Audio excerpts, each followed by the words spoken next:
I saw a need basically for all of our clientele in the early days of this venture to have space to gather their teams for any purpose on demand, and that's what we are today.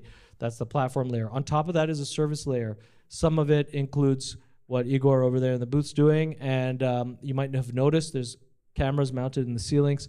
We have video cameras everywhere in this campus, not in the bathrooms, but in all of the event spaces, and we also have purpose-built kind of like closed set film setups where we film corporate content in a studio environment. We've taken this kind of like Hollywood focus or approach and micro-formatted it so that companies can actually create content. And that's what I'm going to talk a little bit about today. So StartWell is space that you can use for your teams. On demand, book it like Expedia on the website, startwell.co. On top of that, the service layer. So like today, if you have a gathering and you want to stream it or you want to record it, you don't need people coming with ponytails and, you know, tripods and cameras that get in the way of your communication on the floor. It's all built in. And then that can stand alone. So the other side of the business is creating commercial content that ideally drives the underserved needs in organizations. This is what we think StartWell is. I told you functionally what it is. This is what it is. We're experts at enabling smart people do amazing things. Because I personally believe work shouldn't be toil for no ends. It should be satisfying. It should be far more than satisfactory. It should be fulfilling.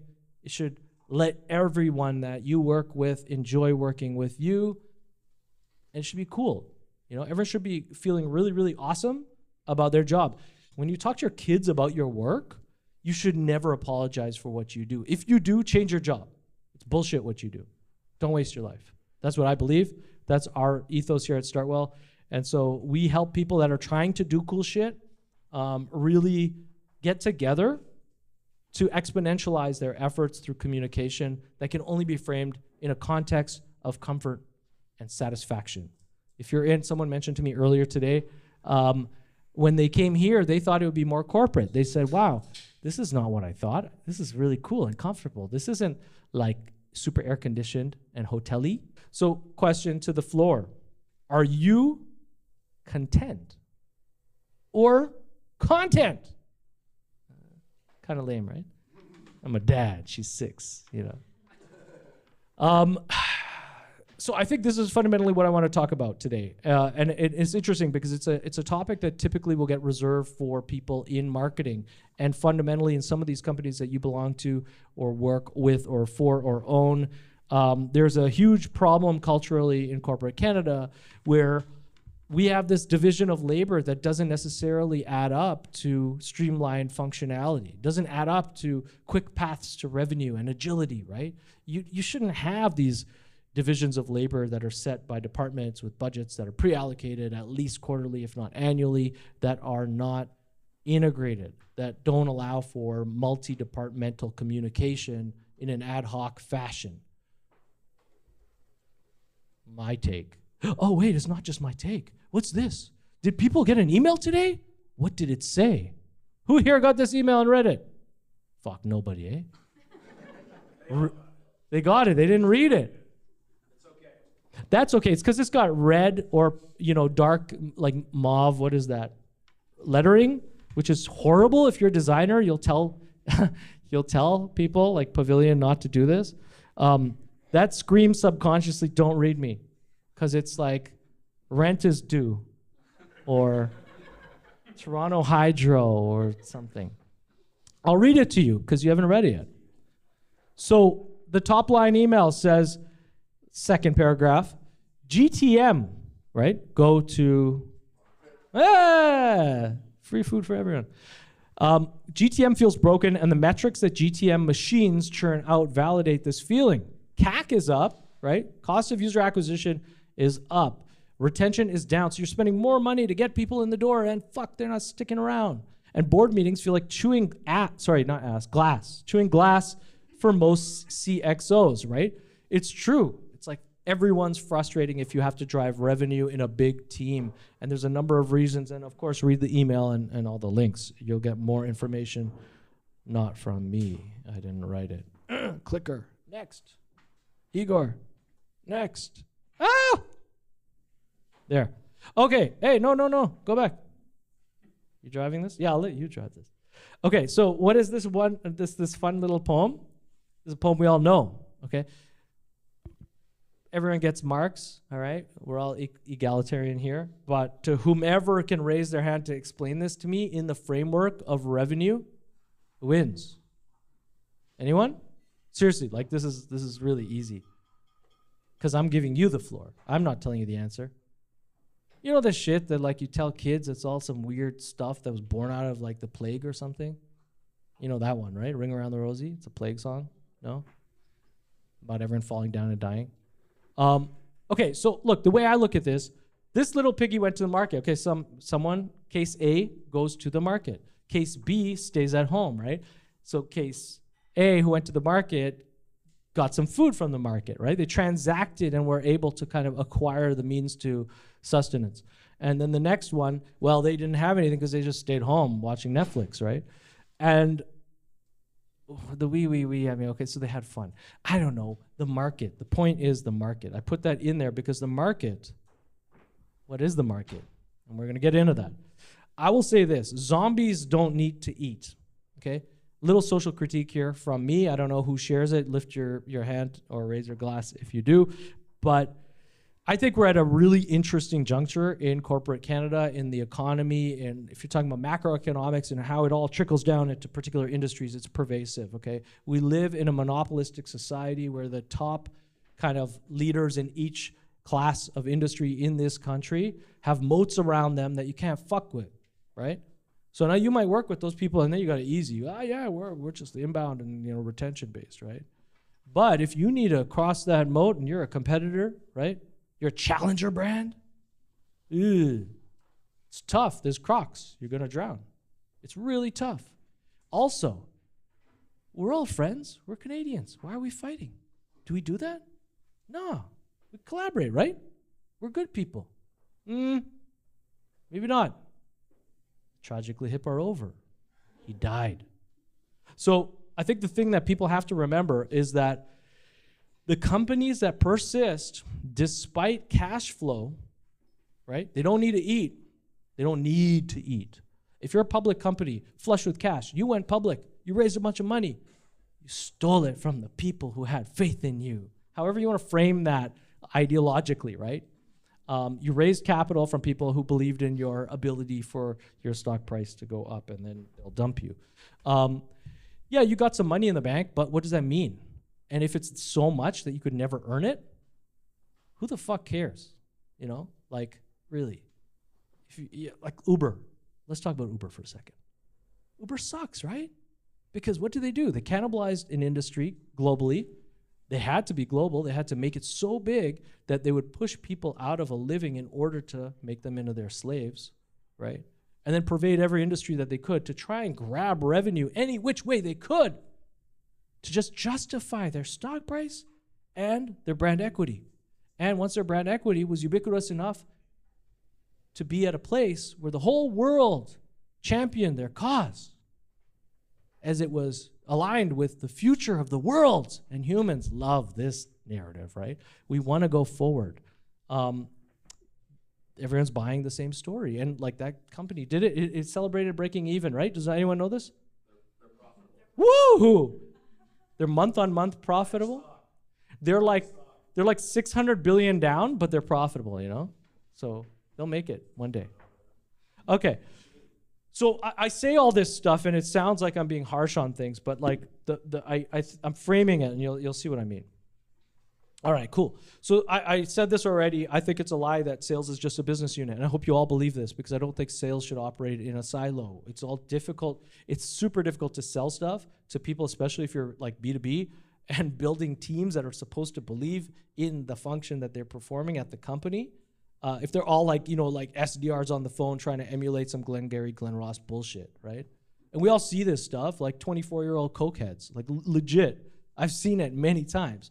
Startup teams, yeah, we grew a 50 or 100% sales team. They're making us like $200 million. But these kids are having heart attacks, dude. Like, it's not cool. And they're winning revenue that trickles off like in month 2. So what's the gain? Oh, they got a little bonus. Who cares? Okay, fact. So this is a fact. I believe, for me, it's a fact. This is my subjective fact. Sales activates brand. If you really take a step back from whatever you know to be your box, sales as a function of a business is the mouthpiece of the business. That means it's the interface with all of that company's relationships, right? So, last month, Kyle was up here. One of his things, if you've talked to him, of course, and I'm sure a lot of you agree with this, is that there has to be tight integration between CS and sales, right? Like, you need to know the customer, you need to be able to articulate value in a sustainable fashion and all of this sort of thing. So sales activates the brand. But, right, you want to be cognizant of that every single day, especially when ensuring that you're ahead of the curve in understanding what the company's role is in market and aligning with every single leader in the company. If that alignment's not there, fall into short-term thinking. Okay, more facts. To sell is to tell a story. I believe this firmly. I mean, who believes this? Yeah, storytelling, key, right? You got to tell a story. Do you want to lie or do you want to tell the truth, right? What kind of story do you want to tell? Marketers definitely waste budget. And it's not to throw shade on marketing, right? Because marketing's born out of what I believe I've already kind of explained is really, really, really important, which is like, if salespeople, I'll send this deck around, you can have it. But like, if marketers are spending so much money on these kind of non-performing experiments, I'm not saying advertising is shit, because advertising can, in its purest form, be articulation. The medium isn't the mess. No shade on McLuhan, but the idea is that like, we are in an age where distribution medium for marketing material, for assets, is so fucked up that you cannot expect ROI out of advertising. So our advertising basically is performing generally for who? The same brands who in the 70s, in the 80s, in the 60s, in the 50s, in the 40s, in the 30s, in the 20s, right, bought billboards. Had people on streets with shit on them, not literally, signs and some sort of like wavy flag to get people's attention. Know my brand, love us, chew our gum. They're doing the same thing on social media. It hasn't changed, right? So I'm not saying that these guys suck at their job. What I'm saying is that the way that marketers have to buy access to potential customers is so arduous, so non-multilateral, so push-based, and so non-performance-based that in most organizations, the budget allocated to marketing that in a way may be better suited to a sales function, something that can empower a team to forge relationships, questionable. Okay?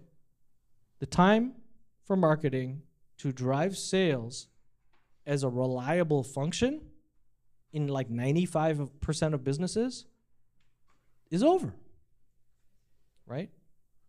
I really think this is an interesting thing. Salespeople often tell themselves, especially as you get into this kind of like, let's call it bureaucratic function. So how many people, I mean, look, we're not recording your face, but we're recording mine. How many people in the room believe that their job is like, half bureaucratic? Anyone? No? Yeah? What I mean by that is that you spend a lot of your week, maybe on big phone calls with like lots of important people, and they're not decision makers, but you need to be there. You need to be there. Oh, your time is so important to other people more than yourself and more than what you think is driving any value in your job. That's what I mean by bureaucracy.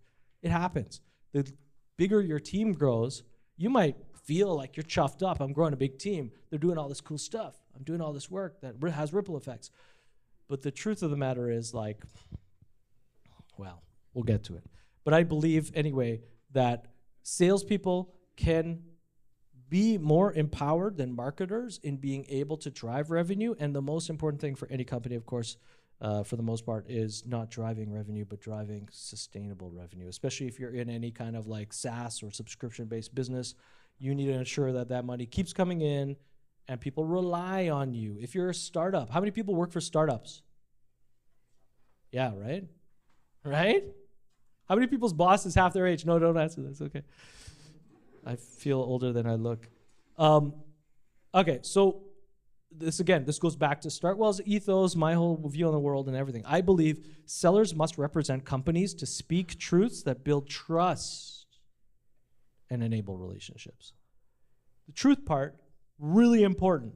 If you're selling, who here has sold, like this is really interesting. Who here has sold shitty software before? Like they don't believe in that software, right? Oh, I've definitely done it. I didn't want to do it, right? They made me do it. It wasn't my fault. But the downside of shitty software can be massive for B2B and for like, especially mission critical, if you're in financial, if you're in communications. The telephones didn't work for 3 weeks. All the customers lost their customers. So anyway, truth is really important. And again, sellers being the mouthpiece, really the ambassadors for every brand, need to be able to honestly own that identity. Okay, so how do you do this? One way is to steal the StartWell playbook. What? We're a meeting space. What do we know? So steal our playbook, okay? I believe that this is an awesome, awesome approach. Everyone might be already doing this, and I might be just talking, 10 years ago kind of stuff. So call bullshit, like I said in the beginning, on me. Use real-life experiences to develop trust and enable word of mouth. What? There's no such thing anymore. COVID, bro. Digitally and in the flesh world, okay? That sounds naughty. I really think this is like, when you unpack this, this is the new regime for developing relationships. Experiences, big word. People want experiences. We're talking about downtown. How many people sell geo-specific in Canada, maybe specific even to Toronto or the GTA? No? There's like one unlucky guy. He's like, no one has anybody. Everyone else is like, America. So anyway, let's talk more. All right, so I think this is the playbook. And again, this happens globally. We have customers that play this game. Some of them I have photos of later, maybe in the next slide. So this works all over the world. It's not the playbook that I'm spelling out is not the StartWell playbook. It's a StartWell corporate customer playbook as well. At least what we've seen to win for all of our corporate clients that range literally across the spectrum, every industry, every segment. Events. They come to us, why? Not because Judy really needs to justify her job, and so she's gonna step out, put her head on the, what? Head on a limb? Put her limb? Go out on a limb? Go out on a limb and say like people and culture needs to do something. That's not why they come to us. For the most part, people are hosting events at StartWell for these two reasons. They wanna create experiences, and those experiences are supposed to validate their stakeholders. Like that's a really important thing today. I don't know if anyone else agrees with me, but like your customers or your would-be customers need to feel validated as individuals, representatives of the company, sure, but no one, let's be honest, is a representative of a company anymore. They're all me first, especially here in North America, okay? That's increasing with age set going down and baby boomers retiring out. If you're selling into organizations that are represented by people in their 20s and 30s, you need to validate them. Like it's really, really important. Validate them. And you have to include them. Part of that inclusion, the feeling of them being included in your life, in your business, is to justify why you're even communicating with those people, right? It's really important because that validation comes from inclusion. Again, this is just about breaking down the barriers of seller and buyer. It is not about transaction. Fuck transaction. You're making people's lives better, right? So inclusion and validation, really important, and hosting events is actually a great way to do that because you're immediately dropping that barrier, like it's people together, right? So you're not gonna stab me in the back, like we're buddies now. And create momentum, this is a huge thing. So in a selling function, in most selling motions, right? People use that word motion. I don't know, I think it's a weird one. I think of poo-poo when I think of motion. But like, in a sales motion, typically, if there's no momentum, it's dead, right? You might not have a motion or I should say, you might not have momentum. This is perhaps why people use the word motion. It shouldn't be about step-by-step procedure, or a protocol. It should be about energy, right? Every deal needs to have energy around it. Otherwise, the relationship is going to be flat. Even if you transact, the energy is gone, people aren't friends anymore. And when you're doing B2B sales, the people that you're selling to are just representatives. They churn out. We all know this, right? Like in the last 5 years, people are churning out left, right, and center. They've got 3 jobs their employers don't know, right? Or they're going to get fired, or they're going to quit, or whatever. People are changing roles so fast. We have a podcast called Gathering. If you're interested in people and culture, you should check it out. And on it, what we've surveyed in the Canadian human resources landscape is that up until about 5 years ago, right, people still placed talent, assuming in corporate white-collar jobs that talent would stay at that job for 5 years, going into the pandemic. 5 years was tenure that was expected, right? Payout for an external recruiter is 6 months. Yeah? Yeah. That is now the new number. Like 80% of external recruiters placing people in $100,000 to $500,000 jobs don't expect those people to last more than 6 months, their payout. And they always have a backup candidate in their pocket now. That's scary. Something to think about. That's your customer you're trying to pitch. So they might not be around for the momentum to carry through in the company. You need to know more than one key account holder type person. That's what I'm saying. Events let you kind of bring more people into the room. And it's important to maintain more relationships than ever before as salespeople. So events could be anything. I'm not going to talk about the nature of events and how to make cool experiences that people remember. But hosting events enable, this is this room, which is kind of meta and weird, right? This is a cool company. You guys know this company, Sanity? Anyone know Sanity? Wicked ass company. If you know Sanity? CMS. It's like headless CMS. Yeah. Okay, so step 2, right? So the first step was like create these opportunities for experiences where you can kind of like share with people and generate experiences that develop trust and build relationships that are multi-point relationships with other organizations. The next thing is capture and share content. So content is super important. Like I said, content has been the domain for a long time at most corporations as the domain of marketing, right? Like marketing has owned content. It's really weird when you think about it. How many companies do you know? Does anyone know one company that actually has an internal media production unit that's journalistic? Yeah, they're not pumping out bullshit. They're not selling like lies for Frito-Lay or like liaising with the external agencies. They're actually creating content. Anyone? HubSpot. They create content. That's how, Dharmesh, right? In the beginning. Is that his name?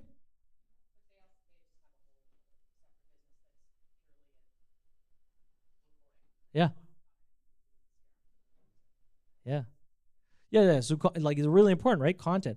But now it's very interesting because there's like this SEO content, which is like, we call that marketing, right? So it's like, oh, let the search engine people find us. But then there's other content. There's content that's emotive. There's content that's informative. There's content that is special. There's content that's expressive of the unique identity of the relationships or the people involved in the relationships that you want to forge with your customers, right? All this bullshit in North America that we tell ourselves about like we can copycat each other cross-segment and create content that fits into a box and reaches everyone no matter what their diversity or sexual proclivity or anything else, that's lies. You can't create that piece of content that like sings to Alberta as it does to Ontario, to Newfoundland. No, doesn't work. So what you need to do if you're playing this playbook is to leverage FOMO, big point, and expand your network. It's really, really important to look to who, and it's going to come full circle into a very small, easy thing. But like, if you want to expand your network of opportunity, like for your organization through sales, you have to leverage FOMO. And events are really great at that because you could sell a story that people believe, and it's not lies, it could be very true, that like even if 5 people show up for an experience, they had a fortune teller tell their fortune at this event. And that was a unique experience. You're not going to share it like Instagram share, what their fortune was. But you're going to make people say, wow, that was really cool. I wish I was there because I don't know a fortune teller. I'm not going to call one in my house. You know what I mean? Unique experiences create FOMO through content in a good way. You don't want to create a feeling with sales targets of lack, of want, of need, and of unavailability at the same time. It's more about like you want to drive that inclusivity. You want to say, next time do come out. Here's the way, We want to program for you. So using content and events as kind of like in relationships really important. This is in the same room at that same Sanity event where we had a cameraman, following people around post-event, capturing little testimonials and talking, and embedded with the people just having beers. So it's kind of interesting. You could create content at a very high level, like that's, maybe a $8,000 rig right there. But like you can create high quality content in very lo-fi scenarios to capture authenticity that enables your sales process far more than could enable marketing when marketing is trying to be mass media. That's the point. I don't know if that rings for people. So another thing that's really cool in this playbook is we don't just suggest people create events so that they could develop relationships, so that they could record content, so that that can sing to the people who want relationships with them and that weren't able to come to the event. We really, really recommend creating or using content in an evergreen fashion. Content should live long. That's the only way that your relationships will be strengthened by content, will be enabled by content without you pushing that content constantly. Like, okay, everyone uses LinkedIn here, right? For sales in some degree or to find a new job. How frustrating is it that when you push an article or a post, it kills the last one? Does that frustrate anyone? No? Do you know that it does that? Yeah. It's interesting. So you need to make your content evergreen. A good way to do that isn't talking about just making discrete pieces of media that like live forever, but actually create serialized content that regularly expresses what I've been talking about and brings new people that are sales targets, but that also become mouthpieces for your brand, right? See what I'm doing? Bring your target customer into the narrative to be your ambassador. Great way to do that is podcast. Not audio podcasts, because no one listens to them except people on the toilet or doing laundry or other banal things. You don't want to be in a place where someone is doing a banal thing, listening to your podcast. They're so inspired to help them poop. Seriously, you want to place your context in line with an experience in their own life that is special. What's the most special thing in everyone's life right now? Watching shit. Seriously. That's like everyone's like Jesus moment. It's sancted. It's like people that have a TV in every room. They're like, oh, baby, you watch what you want in there. I'm going to go in my man cave and then turn on a podcast. That's what we hope they do. And they watch you. So this is surreptitious. It's really propaganda in a sense, but it's about owning the media to be able to let it do what you want in a strategic fashion that can enable your sales process. And again, this is just an example of a video. This is really interesting. During TIFF, we host discussion panels at StartWell. This is in our event studio around the corner on Niagara Street. This was crazy. Think of it like this. This was an event that was a discussion panel with a filmmaker or two filmmakers that were in town for TIFF, right? No one asked for media. We asked them if they're cool to record it. They were like, yeah, sure, cool. Do it, whatever you want. We recorded this talk. I only have 480 subscribers on the StartWell YouTube, right? So everyone kind of says, well, no one's subscribing. They're not watching. That video has 20,000 views. Okay, whatever. Mainly people in India. They're not going to come and rent meeting space. But what this tells you the story of is that there are ways to use content to reach a far larger audience that's already developed than you can develop through a sales process. Your SDRs on cocaine can't find this many people. And they can't convince them in a moment of watching something. They're heroes who made some of the best films they've ever watched growing up. You can't buy that. What you do when you create content is you leverage the power of whoever's on the screen to speak on your behalf. But you don't need to pay them, especially not for the type of content that I'm expressing. Thought leadership, something that's informative that you can learn from, that's unique, authentic, speaks on your behalf for your brand. Okay, and this is kind of like a closing note, and it's really important. We're so used to consuming content today, right? Through social media and through everything else, like micro formats, medium formats, long formats are all on different distribution platforms, right? What are you going to publish? Is it going to be short? Is it something awesome that was long that you're going to cut up in Opus Clip or any automated AI-based clipping tool to spit out 10,000 pieces of content from one? You don't have strategy around disseminating those? Well, you're going to fail and it'll be arduous. What you have to understand at its core is that movies are mirrors.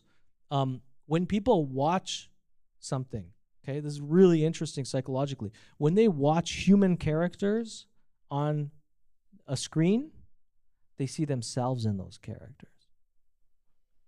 They see themselves in those characters, okay? What do people do? If movies are mirrors, what do people do every day when they look in the mirror? Anyone? Subconsciously, what do people do when they look at a mirror? Anyone? Anyone? They look at the cell, they pop their pimples. What do?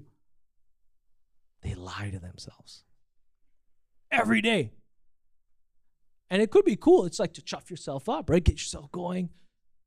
Affirmations. Who here has seen, if they don't do it themselves, it's okay, you don't need to own up to this, has seen affirmations taped or glued to a mirror? Right? You're great. Jesus loves you. You can do it.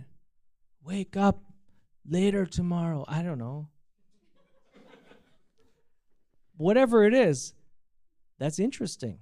Why do they do that? That's the place where they lie to themselves. So they want to lie to themselves in a place that's going to be uber convincing and subliminal. Subconsciously, it works. Everyone knows that, but they don't focus on it, okay? So take that principle, apply it to content. Think about content as something you can control. It's not the domain of marketing. It's within your grasp because you know the relationships that you're managing through sales. And I like this. I don't know if anyone else likes this. People want to believe what they see and be what they believe. Okay, and then this is just a fun graphic, but it's the same thing, right? You remember this one? Yeah, man. So again, you know, sales pitch. StartWell does this stuff. So if you really like, if this was interesting to you and if this could help you, all of this like meandering through content for sales, essentially, and you want to come up with a strategy or you want to create some content, you want us to work with you in any fashion or you just want feedback, that's what we do. So that's our service layer. It's really cool and headsy and smart. It's not just we make videos with your CEO talking about whatever. Cool, that's it. Sorry I kept you all for so long. Hope it was valuable.